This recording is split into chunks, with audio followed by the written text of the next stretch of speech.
Mm. Hoy nos vamos a meter con algo que, pues, hacemos todos los días, a veces bien, a veces fatal. Discutir. Ja, sí, más veces fatal de las que nos gustaría admitir. Totalmente. Y es que detrás de cada debate, desde, no sé, una junta de trabajo hasta una plática en la sobremesa, hay todo un arte. Definitivamente. Las fuentes que tenemos hoy, que son una presentación visual muy, muy densa sobre filosofía y argumentación, nos proponen un viaje. Vamos a empezar viendo los debates como si fueran un deporte, con sus canchas y sus reglas. Ok, Luego pasaremos a las jugadas, o sea, a las técnicas para construir un argumento que de verdad se sostenga. y vamos a terminar en un lugar que yo no me esperaba, descubriendo por qué, a veces, la mejor jugada es dejar de competir y empezar a escuchar. Me gusta mucho ese planteamiento del viaje, porque es exactamente lo que propone el material. La primera parada, y para mí la más importante, es esa: darse cuenta de que no todas las discusiones son el mismo deporte. Claro, usamos la palabra debatir para todo, pero las fuentes nos dicen, ojo, el objetivo y el contexto lo cambian absolutamente todo. Creer que estás jugando fútbol cuando en realidad estás en una partida de ajedrez es la receta perfecta para el desastre. Exacto. Ok, pues empecemos por ahí, por el tipo de cancha. El material arranca con una idea que, la verdad, me voló la cabeza por lo simple que es. No todos los debates se tratan de ganar. Ajá, mente otra, como en esto que llaman un café filosófico, donde la idea es explorar juntos. Pero, a ver, ¿qué tan realista es eso? En la vida real la gente no entra a una discusión queriendo aunque sea un poquito tener la razón. Esa es la tensión constante, ¿no? El ego siempre quiere ganar. Pero lo que las fuentes distinguen son los propósitos declarados del intercambio. Ah, ok, y ahí la división es radical. Son tres grandes arenas. La primera es justo esa que mencionas, el debate filosófico, o como le dicen, el café filosófico. Sí, aquí la victoria no es individual, es colectiva. El objetivo no es que tú o yo ganemos, sino que la idea misma, el tema, se enriquezca. Si al final todos entendemos un poco mejor, todos ganamos. Y las reglas son... Se atacan las ideas, jamás a las personas, y la meta es buscar acuerdos, no imponer una conclusión. Suena increíblemente civilizado, casi utópico, te diría. Es como un ejercicio colaborativo de pensamiento. ¿Y qué hay en el otro extremo? En el lado más, pues, más salvaje. Ahí nos encontramos con el debate concurso. Aquí ya no hay ninguna ambigüedad. El objetivo es ganar. Punto. Competencia pura. Pura. Es un deporte intelectual con reglas, tiempos, un jurado que da puntos. ¿El fondo del asunto importa? Claro, pero lo que se califica es la habilidad para argumentar, la retórica, la estrategia. Ok. ¿Y la tercera? La tercera arena, que quizá es la que más vemos todos los días, es el debate político. Su único fin es la persuasión de una audiencia masiva. Claro, no es convencer al oponente. Jamás. Eso es imposible. Tampoco es convencer a un jurado técnico. Se trata de ganar el apoyo del público. Es en esencia un espectáculo diseñado para la persuasión. Claro, y saber en qué arena estás parado lo cambia todo. No puedes llegar a un debate político con la actitud de un café filosófico, porque Le arrollan. sencillamente te van a arrollar. Pero me llama la atención la variedad que mencionan dentro del debate concurso. Yo pensaba que era un solo formato, pero parece que hay como distintas disciplinas. Sí, bastantes. Aunque, te soy sincera, ¿no crees que tanta regla y tanto formato le quita lo espontáneo? ¿No se corre el riesgo de enfocarse más en el juego que en la verdad? Es una pregunta excelente, y es el eterno dilema del debate competitivo. Pero los distintos formatos no son un capricho. Están diseñados para pulir habilidades muy diferentes. A ver, mira, en lugar de listarlos todos, pensemos en dos extremos que lo ilustran muy bien. Por un lado tienes el formato parlamentario. Ok, imagínalo como un partido de fútbol. 4 equipos, 2 a favor y 2 en contra, con intervenciones muy cortas, muy dinámicas, de 5 a 7 minutos, súper rápido. Rapidísimo. Es estratégico y la capacidad de pensar sobre la marcha y la elocuencia son cruciales. Ok, pura agilidad mental. ¿Y el otro extremo cuál sería? El otro extremo sería el formato Douglas Lincoln. Esto es más como un duelo de esgrima. ¿Es uno contra uno? Ah, mucho más personal. Mucho más. Más profundo, más pausado. Aquí no hay donde esconderse detrás de un compañero. Se centra en la solidez de los principios éticos y en la coherencia de tu argumento a lo largo de intervenciones más largas. Son juegos mentales completamente distintos. Entiendo. Entonces, el primer gran aprendizaje es hacer un diagnóstico. ¿Esta conversación es para explorar, para competir o para persuadir? Justo. Porque la estrategia que necesito es radicalmente diferente en cada caso. Saber esto puede salvar juntas de trabajo, amistades y hasta cenas familiares. Sin duda. Es el paso cero, pero saber en qué cancha juegas no sirve de mucho si no sabes cómo construir tus jugadas. Exacto. Y ahí es donde las fuentes se pueden muy interesantes, porque nos dan los planos, las herramientas para construir un argumento, digamos, a prueba de balas. Mencionan dos modelos que suenan a despacho de arquitectos, el de Toulmin y el de Weston. Es la analogía perfecta. El modelo de Toulmin es justamente eso, el plano detallado de un argumento. Ok, Te lo descompone en 6 partes, para que puedas analizar cualquier idea, propia o ajena, con una precisión casi quirúrgica. Empieza con la aserción. la aserción, que es simplemente tu idea principal, la tesis que quieres defender. Ok, la afirmación. Por ejemplo, las empresas deberían adoptar una semana laboral de 4 días. Perfecto. El segundo componente es la evidencia. O sea, los datos, los hechos, los estudios que respaldan esa aserción. Que en este caso sería, estudios en ciertas empresas muestran un aumento del 20% en productividad y una reducción del 40% en agotamiento. Exacto. Hasta aquí, todo lógico, ¿no? Tengo una idea y tengo las pruebas. Sí, pero ¿cómo se conectan?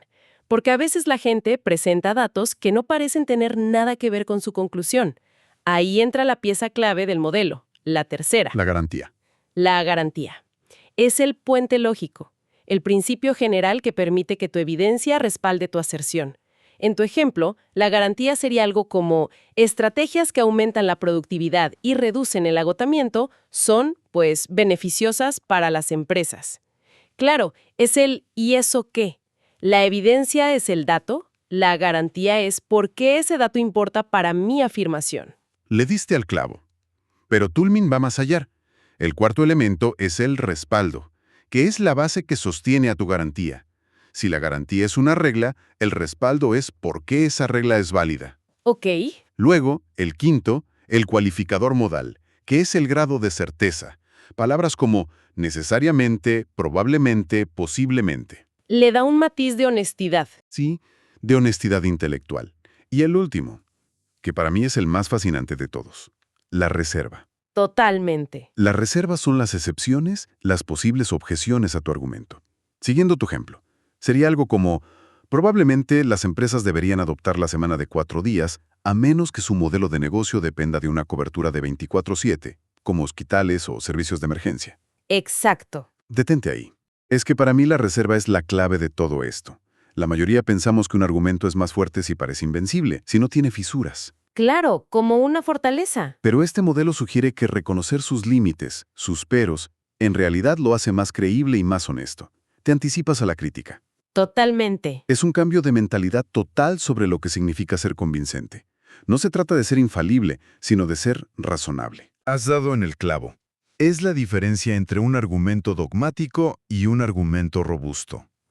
Reconocer las excepciones demuestra que has pensado en el problema desde todos los ángulos, y eso genera confianza. Ok. Ahora, el modelo de Toulmin es muy detallado. Es como usar un microscopio. Para el día a día, las fuentes también proponen el modelo de Weston, que es más bien una lista de buenas prácticas. ¿Como un checklist para no meter la pata? Justo eso. Weston dice cosas que parecen obvias pero que olvidamos constantemente. Distingue bien tus premisas de tu conclusión, presenta las ideas en un orden natural, usa un lenguaje concreto, no divagues. Cosas básicas pero cruciales. Y hace mucho hincapié en 2 puntos. Primero, usar premisas fiables. Si la base de tu argumento es débil, todo el edificio se cae. Y segundo, evitar falacias emocionales, como el famoso argumento ad misericordiam. Que es intentar ganar un debate apelando a la lástima en lugar de a la razón. Claro, Y una regla de oro que mencionan y que deberíamos tener tatuada. Correlación no implica causalidad. Uf, esa es fundamental. El hecho de que dos cosas pasen al mismo tiempo no significa que una cause la otra. Es la base de tantas noticias falsas y malas decisiones. Es un pilar del pensamiento crítico. Si solo nos lleváramos eso de Westonton, ya sería una ganancia enorme. Perfecto. Entonces, ya tenemos el mapa de las canchas y los planos para construir las jugadas. Tenemos la técnica. Pero, ¿qué pasa si construimos el argumento más sólido del mundo, siguiendo a Toulmin al pie de la letra, y la otra persona simplemente no nos escucha? O la conversación se vuelve tóxica. Exacto. Las fuentes sugieren que el problema no siempre está en el argumento, sino en cómo vemos a la persona que tenemos enfrente. Y aquí es donde la técnica se convierte en filosofía. Es que este es el salto cuántico que propone el material. Pasamos del cómo argumentar al con quién y por qué. A ver, y para explicar esto introduce dos conceptos filosóficos muy potentes: totalidad e infinito. La totalidad es la imagen que nos hacemos de alguien. Es el conjunto de etiquetas, prejuicios, experiencias pasadas que usamos para definir a una persona. Para encasillarla. Para encasillarla, exacto. Entiendo. La totalidad es como ver el perfil de alguien en redes y pensar que ya sabes todo. Ah, es runner, le gusta el rock, vota por X, seguro es de tal manera. Lo metemos en una caja. Esa es una analogía brillante. Y el peligro de esa totalización, como advierten las fuentes, es que puede llevar a la discriminación, porque reducimos la complejidad de un ser humano a una caricatura. Ok, y el infinito. En contraste, el infinito es todo lo demás. Todo lo que no está en ese perfil, todo lo que no sabemos ni podemos etiquetar. Sus miedos, sus contradicciones, sus sueños, su potencial de cambio. ¡Wow! El verdadero diálogo, nos dice el material, solo empieza cuando nos abrimos a ese infinito del otro, cuando hablamos sin la arrogancia de creer que ya lo sabemos todo sobre esa persona. Y citan una frase que es durísima y muy bella. Debes tratar al otro como si fuera una viuda, un extranjero o un anciano. Sí, eso te coloca en una postura de humildad, de cuidado, reconociendo la vulnerabilidad y el misterio del otro. Es una postura ética radical y se conecta con lo que llaman el problema de la periferia, cuando vemos al que es diferente, al excluido, no como alguien con su propia complejidad infinita, sino como alguien anormal. Exacto. Como alguien anormal a quien debemos arreglar o integrar a nuestra totalidad. No buscamos entenderlo, buscamos normalizarlo. ¡Wow! Y esto me lleva a una pregunta práctica. ¿Cómo aterrizamos esta filosofía tan profunda en, no sé, una junta de trabajo caótica o una discusión familiar? ¿Hay alguna herramienta para pasar del ideal a la realidad? La hay. Y es la última gran herramienta que presentan las fuentes. El modelo de la acción comunicativa de Jürgen Habermas. Suena muy académico. Suena muy académico, pero en el fondo es un mapa para entender por qué las conversaciones fracasan. Habermas dice que cuando hablamos, no solo decimos cosas, sino que realizamos acciones con distintos objetivos y operamos desde distintos mundos. Ok, a ver, desmenucemos eso de las acciones y los mundos. Habermas identifica 4 tipos de acción. La primera es la acción estratégica. Su único objetivo es el éxito, lograr algo. Ok, la forma de hablar es la orden, la instrucción, y opera en lo que él llama el mundo objetivo, el de las cosas y los hechos. Necesito este reporte para mañana. Fin. No busca acuerdo, busca obediencia. Entendido. La acción para que las cosas se hagan. Luego están las 3 acciones orientadas al entendimiento. La acción conversativa busca la comprensión mutua sobre ese mismo mundo objetivo. No es una orden, es una descripción. El reporte muestra que las ventas cayeron. Entiendo. La tercera es la acción regulada por normas, que busca llegar a acuerdos sobre cómo debemos interactuar. Opera en el mundo social, el de las reglas y valores compartidos. Nuestra política es entregar los reportes los viernes. Ok, mundo social. Y la cuarta es la acción dramatúrgica, que busca expresar nuestra propia visión del mundo, nuestros sentimientos. Opera en el mundo subjetivo. Me siento muy presionado por la fecha de entrega de este reporte. Detente. El modelo de Habermas acaba de explicarme cada discusión fallida que he tenido en mi vida laboral. Es increíble. ¿Verdad? Yo estoy en el mundo objetivo pidiendo datos con una acción conversativa. Muéstrame las cifras. Y mi colega está en el mundo subjetivo expresando su frustración con una acción dramatúrgica. Es que no valoran mi esfuerzo. Exacto. Estamos literalmente en planetas diferentes usando el lenguaje para cosas opuestas. El choque es inevitable. Ahí está. Ese es el momento. Me cayó el 20. El conflicto no es sobre el contenido, sino sobre el tipo de juego comunicativo que cada uno está jugando sin saberlo. Claro. Alguien intenta dar una orden, otro intenta llegar a un acuerdo, y un tercero solo quiere expresar cómo se siente. Es una conversación de sordos porque los propósitos son incompatibles. Y la clave es... La clave, según Habermas, es ser conscientes de desde qué mundo y con qué intención estamos hablando, y desde cuál nos está hablando el otro. Entonces, ¿qué significa todo esto al final del camino? Ha sido un recorrido intenso. Empezamos con los tipos de debate, las canchas. Ajá. Luego analizamos los planos para construir un argumento sólido con Toulmin y Weston. Y terminamos en la filosofía de la comunicación, en cómo vemos al otro como un infinito y en los mundos de Habermas. ¿Cómo se une todo? Si lo vemos en perspectiva, el hilo conductor es una evolución. Pasamos de una lógica de combate a una lógica de conexión. Me gusta eso. Una comunicación verdaderamente efectiva y ética requiere dominar los 3 niveles.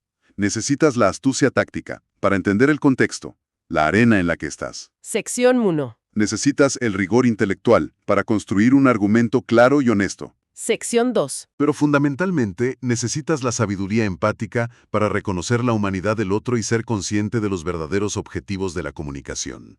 La sección 3. Se trata de saber cuándo hablar desde el mundo objetivo de los hechos, cuándo desde el mundo social de las normas y cuándo desde el mundo subjetivo de los sentimientos. Y sobre todo, saber escuchar desde cuál de ellos te hablan. Es un equilibrio increíblemente difícil de lograr. El material que revisamos termina con una diapositiva que menciona los 5 componentes clásicos de la retórica. Inventio, que es encontrar los argumentos; dispositio, ordenarlos; memoria; elocutio, el estilo; y peroratio, la conclusión emocional. Un cierre perfecto que encapsula todo el proceso. Sí, y me deja con una última reflexión. Siento que hemos explorado a fondo el inventio y el dispositio, el qué decir y en qué orden. Sin duda. Pero en vuestro mundo actual de comunicación instantánea, de tweets, de videos de 15 segundos, donde la atención es el recurso más escaso, ¿qué papel juegan hoy esos otros elementos clásicos como el estilo, la memoria y sobre todo esa capacidad de conectar emocionalmente en la conclusión de un argumento? ¿Será que en la lucha por la atención, la emoción le está ganando la partida a la razón?